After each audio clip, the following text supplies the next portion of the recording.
आणि बाळू मामा ज्या वेळेला त्याच्याकडे मारुती भोसल्याकडे पाहू लागला, बाळू मामाने त्याच्याकडे पाहिलं, हे बघ जोपर्यंत आता तू मला खऱ्या अर्थाने माझ्यामध्ये तू देव पाहत नाही ना, तोपर्यंत मी तुला आता माणसासारखं बनवत नाही. तिथले सेवेकरी होते, घरातले माणसं, काही करा बाळू मामा, मामा याला नीट करा, हा तुमचा सेवेकरी आहे. पाहिल बाळू मामा म्हणले, 8 दिवस गेले तरी पाहिलं नाही बाळू मामाने त्याच्या धरणीला पडलेला आहे मारुती भोसले. तिथले तळावरचे माणसं म्हणू लागले, सेवेकरी म्हणू लागले, मामा अहो 8 दिवसापासून हा मारुती भोसल्या पडलेला आहे, तुम्ही त्याच्याकडे पाहत सुद्धा नाही, त्याला भंडारा तरी लावा. बाळू मामा म्हणले, सुकाळी चरणो, तुम्ही तुमचं काम करा, मी माझं काम बरोबर करतो. या बाळू मामाची भाषा होती, माझं काम मी बरोबर करतो, या तुमचं काम तुम्ही करा.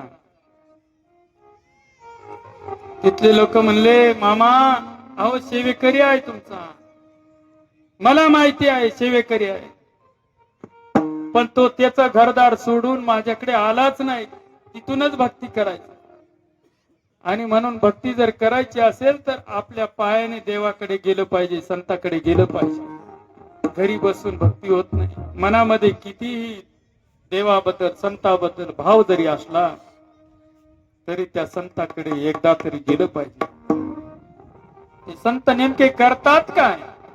तुकोबराय म्हणतात, ते संत हित करतात, त्याची माझे हित ऐकलं पाहिजे. जर नाही ऐकलं तर काय होईल? हे जरी नाही ऐकालं तरी दुसरं येईल,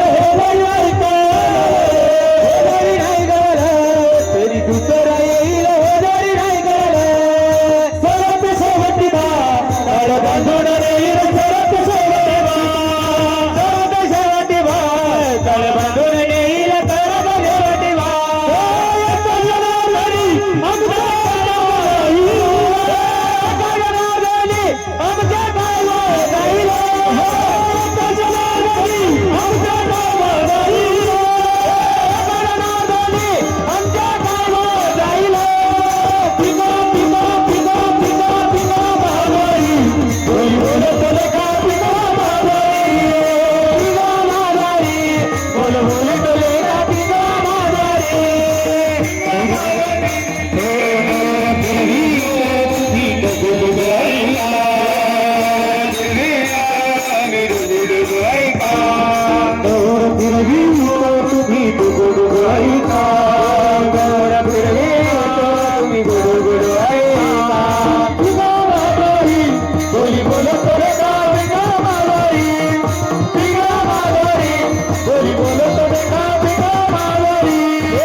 ज्ञानेश्वर माऊली ज्ञानराज माऊली ज्ञानेश्वर माऊली